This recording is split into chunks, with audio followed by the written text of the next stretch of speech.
பொதுவாக வெற்றிடத்தை காற்று மட்டுமே நிரப்பும். அதுபோலவே அரசியல் வெளியில் ஏற்படும் வெற்றிடத்தை காத்திரமான தலைவன் மட்டுமே நிரப்புவார். அரசியல் உலகின் அறமும் அதுதான், தவமும் அதுதான், வரமும் அதுதான். தமிழக அரசியலில் மக்களுக்கு கவசமாக இருந்த மாபெரும் ஆளுமைகள் மறைந்த பின்னர் தமிழக அரசியல் களத்தில் ஒரு பெரும் வெற்றிடம் ஏற்பட்டது. அதை நிரப்ப வேண்டிய அவசியமும் அத்தியாவசியமும் உருவானது. காலம் தன் தேவையை தானே நிறைவேற்றிக் கொள்ளும். அந்த அடிப்படையில் ஓர் அரசியல் தேவை ஏற்படும் போதுதான் மாபெரும் அரசியல் இயக்கம் தோன்றும். அப்படி தமிழக அரசியல் களத்தின் தேவைக்காக உதித்த இயக்கம்தான் தமிழக வெற்றி கழகம். இந்த இயக்கத்தின் காத்திரம் மிக்க, வசீகரம் மிக்க, ஆளுமை மிக்க தலைமைதான் நம் வெற்றி தலைவர் விஜய் அவர்கள். கட்சியின் அமைப்பு, தலைமை கழக நிர்வாகிகள் மற்றும் செயற்குழு உறுப்பினர்கள் 110 பேருடன் ஆலோசனை கூட்டம் நடத்தப்பட்டு அதற்கான அறிவிப்பு வெளியிடப்பட்ட அந்த நாள்தான் 2024ஆம் ஆண்டு பிப்ரவரி மாதம் 2ஆம் தேதி. அன்றே இந்திய தேர்தல் ஆணையத்திலும் அரசியல் கட்சி பதிவுக்காக விண்ணப்பிக்கப்பட்டது. தலைவர், பொதுச் செயலாளர், பொருளாளர், தலைமை நிலைய செயலாளர் மற்றும் கொள்கை பரப்பு துணை செயலாளர் என தலைமை கழகத்தின் முக்கிய நிர்வாகிகளை அறிவித்தார் நம் வெற்றி தலைவர். பாண்டிச்சேரியில் பாலியல் வன்முறைக்கு ஆளான பெண்ணுக்காக ஓங்கி குரல் கொடுத்த கண்டன அறிக்கைதான் தலைவரின் முதல் அரசியல் அறிக்கை. பெண்களுக்கான முக்கியத்துவத்தை கழகத்தின் தன் இயல்பாகவே ஆக்கினார் நம் வெற்றி தலைவர். கட்சிக்கான உறுப்பினர் சேர்க்கை அணிக்கு கட்சியின் பெண் தோழர் ஒருவரையே பொறுப்பாளராக அறிவித்ததே அதற்கு சாட்சி. கட்சியில் உறுப்பினராக சேர்வதற்கு வாக்காளர் அடையாள அட்டை எண்ணும் ஆதார் எண்ணும் கட்டாயம் என்று அறிவிக்கப்பட்டது. உறுப்பினர் சேர்க்கைக்கென தனி செயலி ஒன்று மகளிர் தினத்தன்று அறிமுகப்படுத்தப்பட்டது. தனி செயலி அறிவிக்கப்பட்ட சில மணி நேரங்களிலேயே கட்சியின் உறுப்பினர்களின் எண்ணிக்கை பல லட்சங்களாக உயர்ந்தது. கழக உறுப்பினர்கள் பட்டியலில் இளைஞர்களும் இளம் பெண்களும் குடும்ப தலைவிகளுமே பெரும் பங்கு வகிக்க தொடங்கினர். இஸ்லாமிய சகோதரர்களுக்கு எதிரான ஒன்றிய அரசின் குடியுரிமை திருத்த சட்டத்தை கடுமையாக எதிர்த்து அறிக்கை வெளியிடப்பட்டது. சக மனிதர்களுக்கான பாதுகாப்பை உறுதி செய்யும் அரசியல் கட்சியே தமிழக வெற்றி கழகம். 2024ஆம் ஆண்டு பாராளுமன்ற தேர்தலில் வாக்களிப்பதற்காகவே ரஷ்யாவில் நடந்த படப்பிடிப்பில் இருந்து தாய் மண் தமிழகத்திற்கு பறந்து வந்தார் நம் தலைவர். அரசியல் நாகரிகம் போற்றும் நம் வெற்றி தலைவர் 2024ஆம் ஆண்டு பாராளுமன்ற தேர்தலில் வெற்றி பெற்ற அனைத்து கட்சி எம்பிக்களுக்கும் வாழ்த்து தெரிவித்தார். அரசியல் கட்சிகளாக அங்கீகாரம் பெற்ற விடுதலை சிறுத்தைகள் கட்சிக்கும் நாம் தமிழர் கட்சிக்கும் தன் மனப்பூர்வமான வாழ்த்துக்களை தெரிவித்தார். ஆளும் திமுக அரசின் அலட்சியமான நிர்வாகத்தால் கள்ளக்குறிச்சி பகுதிகளில் பெருக்கெடுத்து ஓடிய கள்ளச்சாராயம் எண்ணற்ற மனித உயிர்களை காவு வாங்கியது. அதை கண்டு மனம் பொறுக்காமல் உயிரிழந்தவர்களின் குடும்பத்தினரையும் உயிருக்கு போராடியவர்களையும் கள்ளக்குறிச்சி மருத்துவமனைக்கே நேரில் சென்று பார்த்து ஆறுதல் கூறினார் நம் வெற்றி தலைவர்.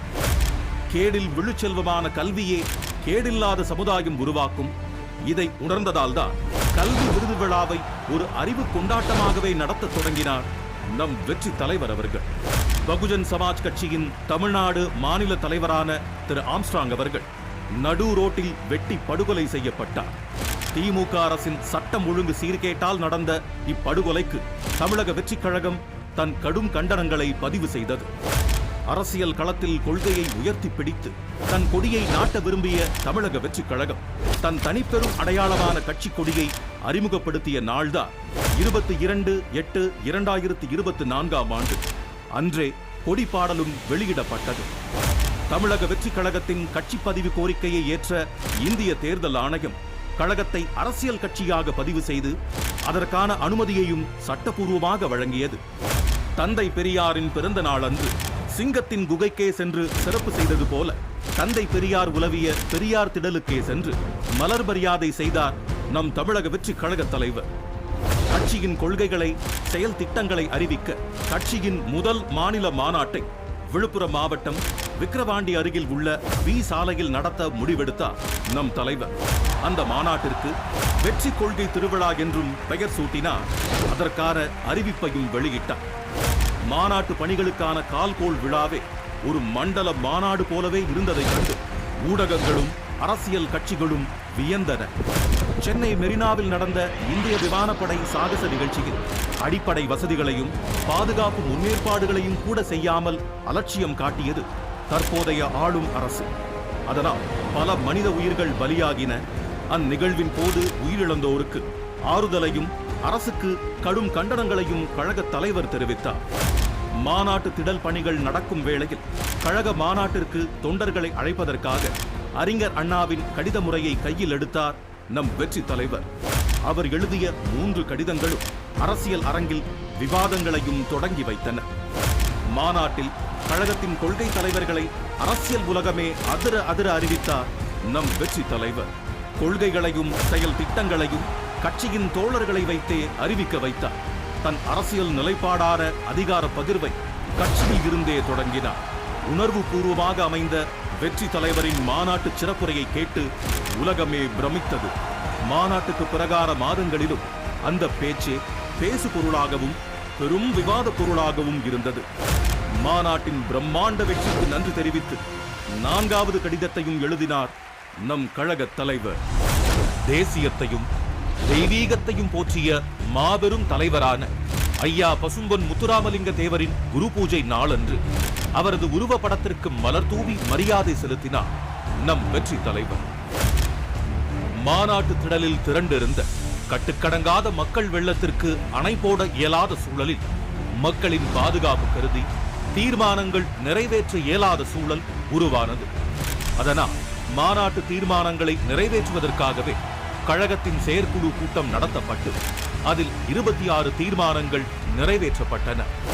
கிண்டி அரசு மருத்துவமனையில் பணிபுரிந்த மருத்துவர் தாக்கப்பட்டதற்கு தமிழக வெற்றிக் கழகம் தன் கண்டனத்தை பதிவு செய்தது. திருவண்ணாமலை பகுதியில் நிலச்சரிவின் போது நடந்த உயிரிழப்புகளுக்கு தன் இரங்கலையும் வருத்தத்தையும் பதிவு செய்தது தமிழக வெற்றிக் கழகம். அரசின் பேரிடர் முன்னேற்பாடுகளில் இருந்த தொய்வை சுட்டிக்காட்டியதோடு குட்டியும் காட்டியது. தமிழக வெற்றிக் கழகத்தின் கொள்கை தலைவர்களில் ஒருவரான அண்ணல் அம்பேத்கர் பற்றிய எல்லோருக்குமான தலைவர் அம்பேத்கர் நூல் வெளியீட்டு விழாவை விகடன் குழுமம் நடத்தியது. விழாவில் நூலை வெளியிட்டு பேசினார் நம் வெற்றி தலைவர். எப்போதும் போல அவரது இந்த பேச்சும் விவாதங்களை எழுப்பியது. கழகத்தின் கொள்கை தலைவர்களில் ஒருவரான அண்ணல் அம்பேத்கரை ஒன்றிய அமைச்சர் அமித்ஷா அவர்கள் அவமதிக்கும் வகையில் பேசியதற்காக கழக தலைவர் தன் கடும் கண்டனங்களை வெளியிட்டார். நம் கழகத்தின் கொள்கை தலைவர்களான தந்தை பெரியார், வீரமங்கை வேலு நாச்சியார் ஆகியோரின் நினைவு தினத்தில் அவர்களுக்கு மலர் மரியாதை செலுத்தப்பட்டது. அண்ணா பல்கலைக்கழக மாணவிக்கு நேர்ந்த பாலியல் வன்கொடுமைக்கு தமிழக வெற்றிக் கழகம் தன் கண்டனங்களை தெரிவித்தது. பெண்கள் பாதுகாப்பில் அலட்சியமாக இருக்கும் ஆளும் திமுக அரசை மிக கடுமையாக எச்சரிக்கையும் செய்தது. பெண் குழந்தைகள் மற்றும் பெண்களுக்கான பாதுகாப்பை வலியுறுத்த நம் வெற்றி தலைவரின் கையால் எழுதப்பட்ட கடிதம் ஒன்று தமிழகமெங்கும் பொதுமக்களிடமும் பெண்களிடமும் விநியோகிக்கப்பட்டது. அது ஏதோ மாபெரும் கொடும் குற்றம் என்பது போல நினைத்து ஆளும் திமுக அரசு நம் கழக தோழர்களை சென்னையில் கைது செய்தது. மாநில தன்னாட்சி உரிமையில் மாறாத நிலைப்பாடு கொண்ட நம் கழகம் ஆளுநர் பதவியை அறவே எதிர்க்கிறது. இருந்தும் அரசியல் சாசனப்படி நியமிக்கப்பட்ட ஆளுநர் ஒருவர் தமிழகத்தில் இருப்பதால் அவரே பல்கலைக்கழகங்களின் வேந்தரும் என்பதால் அண்ணா பல்கலைக்கழக மாணவிக்கு நேர்ந்த பாலியல் வன்கொடுமைக்கு நியாயம் கேட்டும் பெண்கள் பாதுகாப்பை தமிழ்நாட்டில் உறுதி செய்ய வேண்டி தற்போதைய தமிழக அரசை வற்புறுத்த கோரியும் ஆளுநரிடம் மனு அளிக்கப்பட்டது. வீரமங்கை வேலு நாச்சியாரின் பிறந்த நாள் அன்று அவருக்கு மலர் வணக்கம் செலுத்தப்பட்டது. தமிழக சட்டமன்றத்தில் தமிழ்தாய் வாழ்த்தை அலட்சியப்படுத்தி அவமதித்த ஆளுநருக்கு கண்டனமும், சட்டமன்ற பேரவை நிகழ்வுகளை நேரலை செய்ய துணியாத திமுக அரசிற்கு கண்டனமும் தெரிவிக்கப்பட்டது. நீட் தேர்வை ரத்து செய்வதே முதல் வேலை என்று சொல்லி மக்களை ஏமாற்றி ஆட்சிக்கு வந்த திமுக ஆட்சிக்கு வந்த 4வது ஆண்டில் நீட் தேர்வை ரத்து செய்யும் அதிகாரம் தங்களிடம் இல்லை என்று அறிவித்தது. இது அப்பட்டமான ஏமாற்று வேலை என்று அதிகாரத்தின் பிடரி பிடித்து உலுக்கினார் நம் தலைவர். காஞ்சிபுரம் மாவட்டம் பரந்தூர் பகுதியில் மக்களின் வாழ்வாதாரமான விவசாய நிலங்களை, வாழிடங்களை, இயற்கை நீர்நிலைகளை அழித்து புதிய விமான நிலையம் அமைக்க அரசு முடிவெடுத்தது. வெகுண்டெழுந்த அப்பகுதி மக்கள் 3 வருடங்களாக போராடி தங்கள் எதிர்ப்பை தெரிவித்து வருகின்றனர். பரந்தூர் பகுதி மக்களின் போராட்ட களத்திற்கே நேரடியாக சென்று மக்களை சந்திக்க முடிவு செய்தார் நம் வெற்றி தலைவர். அரசு அனுமதி மறுத்தது. சட்டத்தை மதிக்க வேண்டும் என்பதற்காக காவல்துறை அனுமதித்த இடத்தில் மக்களை சந்தித்தார். பரந்தூரை தவிர்த்த மாற்று இடத்தில் விமான நிலையம் அமைக்க வேண்டும் என்றும் அரசை வலியுறுத்தினார். வெற்றி தலைவரின் கர்ஜனைக்கும் மறுநாளே பரந்தூர் மக்கள் பாதிக்காத வண்ணம் பரிசீலிக்கப் போவதாக தமிழக அரசு அறிவித்தது.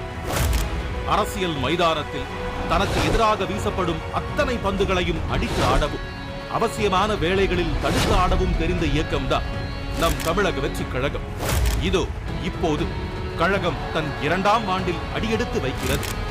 2026ஆம் ஆண்டு சட்டமன்ற தேர்தலை இலக்காக கொண்டு களமாட தொடங்கியிருக்கும் தமிழக வெற்றி கழகம் அரசியல் வானில் நிரந்தரமாக ஒளிரும், தன் நேர்மையாலும் மிளிரும். இனிவரும் ஆண்டுகளிலும் நம் வெற்றி தலைவர் வழியில் செல்வோம், வெற்றி வாகை சூடுவோம். உங்க மகன், உங்க அண்ணன், உங்க தம்பி, உங்க தோழன், உங்க விஜய்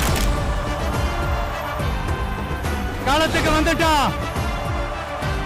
ஒவ்வொரு வீட்டில் இருக்கிற ஒரு மகனா, அண்ணனா, தம்பியா, தோழனா, உங்கள ஒருத்தனா, உறவா, நட்பா நான் வரேன். புதியதோர் விதியொன்றை புதுமையாய் நாம் செய்வோம்.